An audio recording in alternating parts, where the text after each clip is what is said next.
क्या कभी आपने सोचा है कि एक साधारण सी ध्वनि, एक शब्द किसी का पूरा अस्तित्व बदल सकता है? इतिहास गवाह है कि कैसे केवल मरा मरा का जप करने वाला एक खूंखार डाकू महान ऋषि वाल्मीकि बन गया। आखिर क्या है इन शब्दों में? क्या यह सिर्फ आस्था है या इसके पीछे छिपा है कोई गहरा विज्ञान?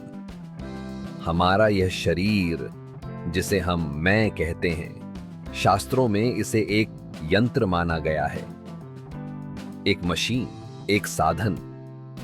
लेकिन यह यंत्र अधूरा है बिना उस ऊर्जा के जिसे हम मंत्र कहते हैं। जब मंत्र का दिव्य नाद इस शरीर रूपी यंत्र से टकराता है, तब जो विस्फोट होता है उसे ही तंत्र कहते हैं। जरा सोचिए, एक ऐसी अवस्था जहां बीमारियां आपके पास आ न सकें, जहां भोजन की नहीं बल्कि ब्रह्मांडीय प्रकाश की भूख हो, जहां आप सांस नहीं लेते बल्कि प्रकाश में जीते हैं।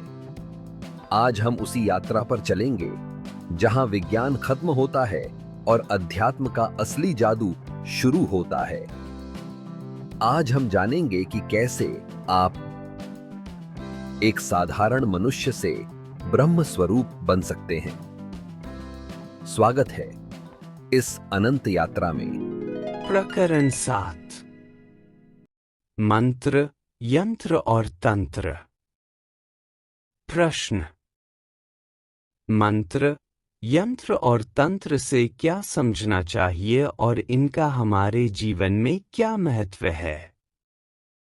उत्तर: मंत्र, यंत्र और तंत्र पर अत्यधिक साहित्य उपलब्ध है, परंतु इनके वास्तविक अर्थ को परिभाषित करना अत्यंत जटिल है, और इससे भी अधिक जटिल है इनका मानव जीवन पर प्रभाव।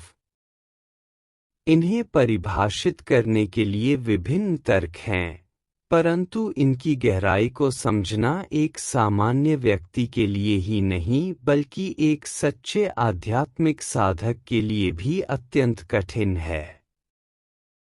मंत्र मूलतः एक दिव्य नाद है, एक दिव्य ध्वनि।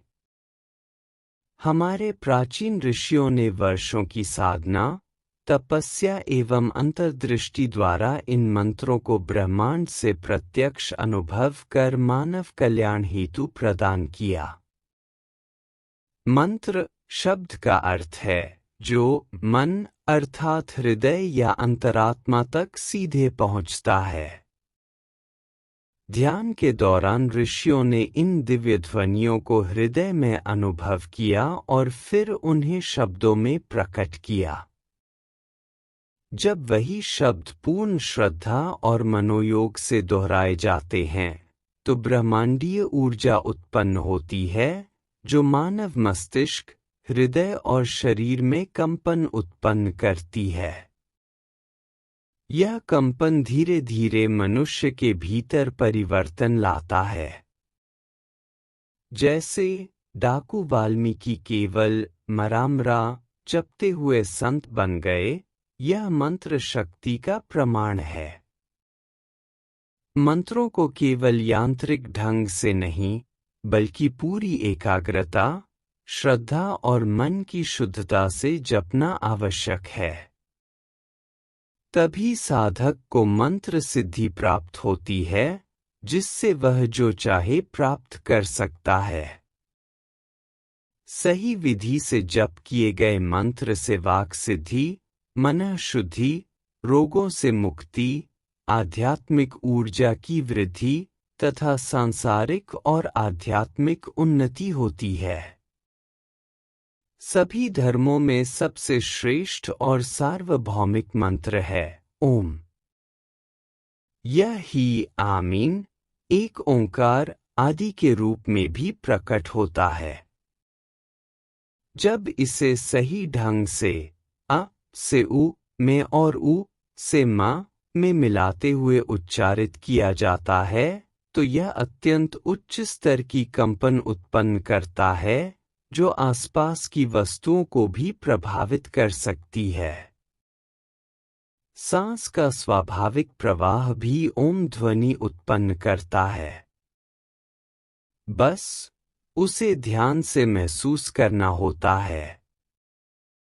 ओम का अंतिम बिंदु बिंदु प्रकाश में बदल जाता है। मंत्र का नाद और प्रकाश एक दूसरे में परिवर्तित होते हैं। जब साधक गहन ध्यान में होता है तो यह प्रकाश ब्रह्मांड की यात्रा करता है और साधक धीरे धीरे ब्रह्मा से एक हो जाता है। उन्नत साधकों के लिए ओम ह्री ओम मंत्र सर्वोच्च होता है, जो उन्हें तीव्र गति से ब्रह्मा से मिलन की ओर ले जाता है। यंत्र का अर्थ है शारीरिक शरीर, अर्थात मंत्र यंत्र को प्रभावित करता है। मंत्र के नियमित जप से उत्पन्न ऊर्जा सूक्ष्म शरीर के अत्यंत कोमल तंतु तक कंपन करती है और धीरे धीरे शरीर रोगों से मुक्त होने लगता है। आधुनिक विज्ञान ने भी यह सिद्ध किया है कि हरे, हर, हरि, ओम, शिव आदि मंत्रों का निरंतर जप रक्त धमनियों की रुकावट को हटाने में सक्षम है। ऐसे साधक का शरीर दीप्तिमान हो जाता है, ओजस्वी। उसकी वाणी सत्यवाणी बन जाती है। उसका स्पर्श शक्तिपात कर सकता है। उसके आसपास का वातावरण उसकी उपस्थिति मात्र से आध्यात्मिक रूप से ऊर्जित हो जाता है। उसकी आंखों और शरीर से तेज निकलता है। वह स्वयं एक चलता फिरता मंदिर बन जाता है। जब मंत्र के प्रभाव से यंत्र इतना परिष्कृत हो जाता है कि वह स्वयं तंत्र अर्थात दिव्य ऊर्जा विकीर्ण करने लगता है, तब वह साधक जीवन मुक्त कहलाता है, शरीर में रहते हुए मुक्त। उसकी क्रियाएं ब्रह्मांडीय आदेश से होती हैं। संक्षेप में, मंत्र का नाद यंत्र अर्थात शरीर को प्रभावित करता है और यंत्र से उत्पन्न होता है तंत्र, दिव्य ऊर्जा। यही तंत्र साधक को रोग, मानसिक क्लेश, विकारों से मुक्त कर देता है और दूसरों की सहायता हेतु उसे एक ऊर्जा स्रोत में परिवर्तित कर देता है। तांत्रिक वह होता है जो इस स्थिति को प्राप्त कर चुका होता है। वह ब्रह्मा से एकाकार कर सकता है और दूसरों की ऊर्जा को दिशा प्रदान कर सकता है। वह ब्रह्मांडीय चेतना का मार्गदर्शक बन जाता है। यह सब संभव होता है केवल साक्षात्कार प्राप्त गुरु, महावतार बाबा जी और परमात्मा की कृपा से। इस प्रकार मंत्र, यंत्र और तंत्र इतना आपस में जुड़ा हुआ है कि यह मनुष्य के जीवन, विचार, वाणी और कर्म को गहराई से प्रभावित करता है।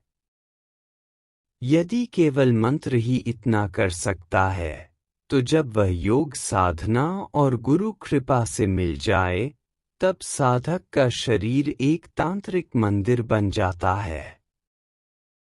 यह मंदिर ब्रह्मांड को प्रकाश देता है और उसी से ऊर्जा ग्रहण करता है। इस अवस्था में साधक को भौतिक भोजन की आवश्यकता नहीं होती। उसकी ऊर्जा ब्रह्मांडीय प्रकाश से आती है। वह प्रकाश में जीता है, प्रकाश में खेलता है और प्रकाश ही उसका भोजन, श्वास, मार्गदर्शक, ज्ञान और आनंद बन जाता है। वह जीते जी एक दिव्य प्रकाश में सत्ता बन जाता है, ब्रह्मस्वरूप।